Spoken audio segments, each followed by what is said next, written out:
चलो विद्यार्थी मित्रों, આપણે જે કાલે જે સૂચક આંકની જે માપન કરવાની રીતોની આપણે ચર્ચા કરતા હતા, એમાં પહેલી રીતની આપણે ચર્ચા ચાલુ હતી, એની આપણે શરૂઆત કરીએ. પહેલી રીત જે છે એ રીતને આપણે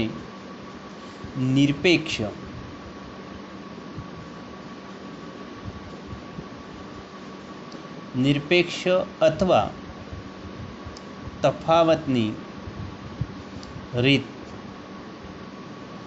તરીકે આપણે ઓળખીએ છીએ.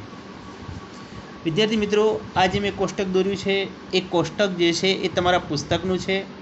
પેજ નંબર 2 ઉપર આપેલું છે, ભાગ નંબર 1માં, આંકડાશાસ્ત્રના પુસ્તકમાં.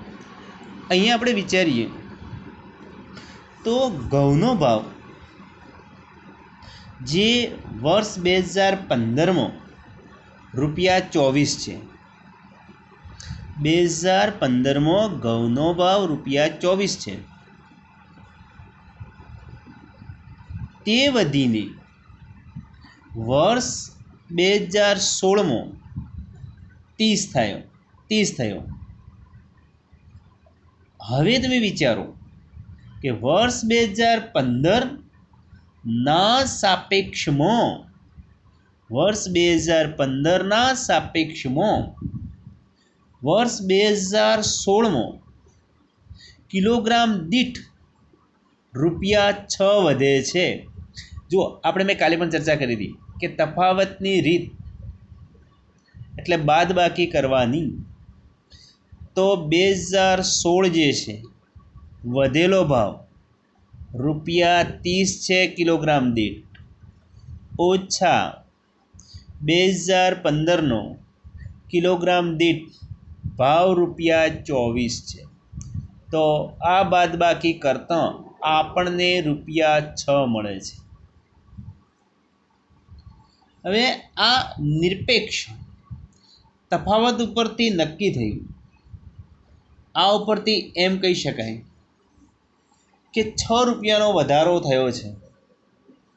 હવે એના પછી બીજું જે ઉદાહરણ આપ્યું છે એ ચોખાના ઉદાહરણમાં જોઈએ તો 2015માં ચોખાનો ભાવ ₹40 છે. વર્ષ 2016માં ચોખાનો ભાવ જે છે એ ₹46 છે. તફાવતની રીતે વિચારીએ તો 2016ના ભાવમાંથી 2015નો ભાવ આપણે બાદ કરીએ તો 46 - 40 બરાબર આપણને 6 મળે છે. વિચારો મિત્રો, અહીંયા ઘઉં જે છે એ 2015માં ₹24 છે, વર્ષ 2016માં એનો ભાવ ₹30 છે, તફાવત 6 મળે છે. અહીંયા ચોખામાં જોઈએ તો 2015માં એનો ભાવ જે છે એ 40 છે, વર્ષ 2016માં એનો ભાવ 46 છે. તફાવતની રીતે આ બંને જે છે કિંમતો સરખી મળે છે. વાસ્તવમાં આ સરખામણી જોઈએ તો દોષવાળી છે, કારણ કે અહીંયા 24 6 વધારો થયો છે, જ્યારે અહીંયા 40 6નો વધારો થયો છે. તો આપણે જોઈએ તો આ ઉપરથી એમ કહી શકીએ કે બંને વસ્તુના ભાવમાં વધારો સમાન છે. બંને વસ્તુના ભાવમાં વધારો 6 છે, પરંતુ વાસ્તવમાં આ સાચું નથી.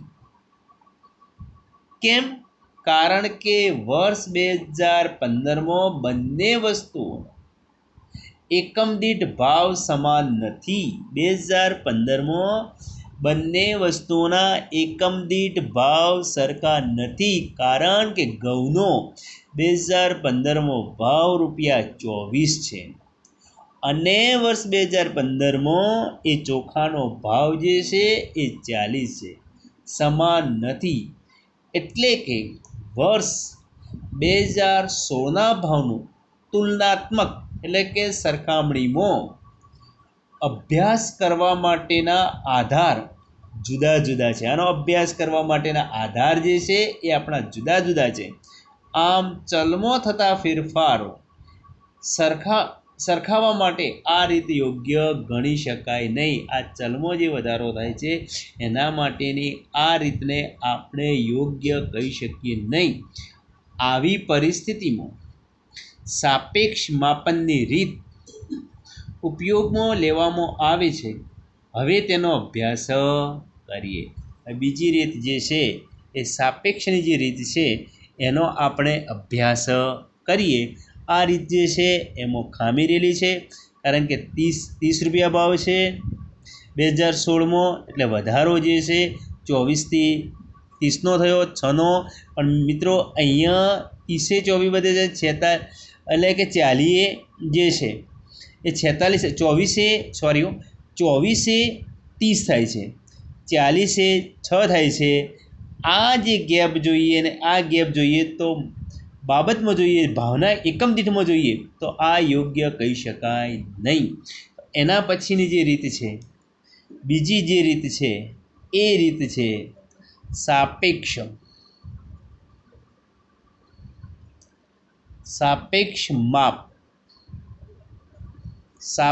માપ ગુણોત્તરની રીત.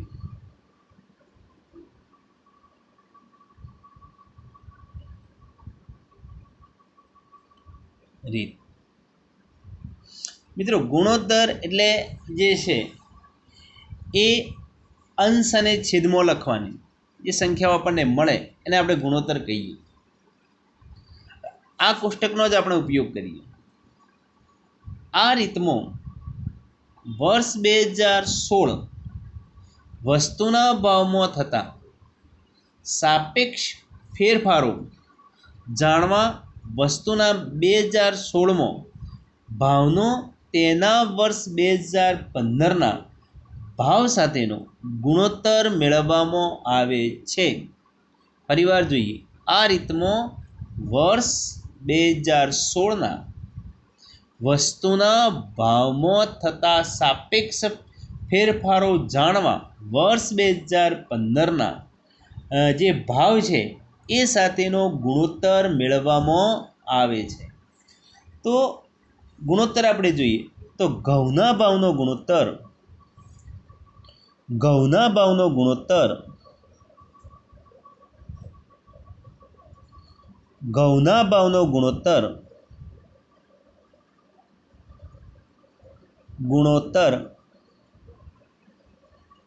તો જો અહીંયા જો ઘઉંના ભાવનો આપણે ગુણોત્તર મેળવીએ તો વર્ષ 2015માં ઘઉંનો ભાવ 24 રૂપિયા છે. વર્ષ 2016માં ઘઉંનો જે ભાવ છે એ 30 રૂપિયા છે. તો 16 અને 30નો જો ગુણોત્તર આપણે મેળવીએ તો 30 જે છે ભાવ વધ્યો જેમાં હશે એ અંશમાં આવશે. આધાર વર્ષ તરીકે જે આપણે લીધું છે એટલે કે 2015નો એનો જે ભાવ છે એ છેદમાં આવશે. અહીંયા વિચારીએ તો અંશ અને છેદમાં તમે ઉડાડશો, ન ઉડાડતા આવડે તો કેલ્ક્યુલેટરનો ઉપયોગ કરવાનો આપણે છૂટ છે, કારણ કે કોમર્સની અંદર આ વસ્તુ યાદ રાખજો. તો 5/4 મળે એટલે કે અંદાજે તો આપણે જોઈએ તો 1.25 થશે. આનો જે છે તમે ભાગાકાર કરશો તો તમને સંખ્યા જે છે 1.25 મળશે. તો આ જે છે આપણે ગુણોત્તર મેળવ્યો. તો વર્ષ 2016નો ભાવ 30 અને વર્ષ 2015નો ભાવ 24 જે છે આ ઘઉંના ભાવનો આપણે 2 વર્ષના ગુણોત્તર મેળવ્યો. અને ગુણોત્તર દ્વારા જે સરખામણી કરીએ એ જે રીત છે એને સાપેક્ષ માપક ગુણોત્તરની રીત તરીકે ઓળખવામાં આવે છે. એ જ રીતે આપણે ચોખાના ભાવની જોઈએ.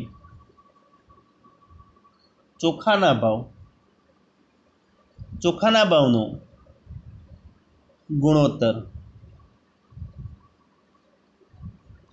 ચોખાના ભાવનો ગુણોત્તર જોઈએ તો વર્ષ 2016માં ચોખાનો ભાવ જે છે એ 46 રૂપિયા છે અને વર્ષ 2015માં જે છે ચોખાનો ભાવ જે છે 40 રૂપિયા છે.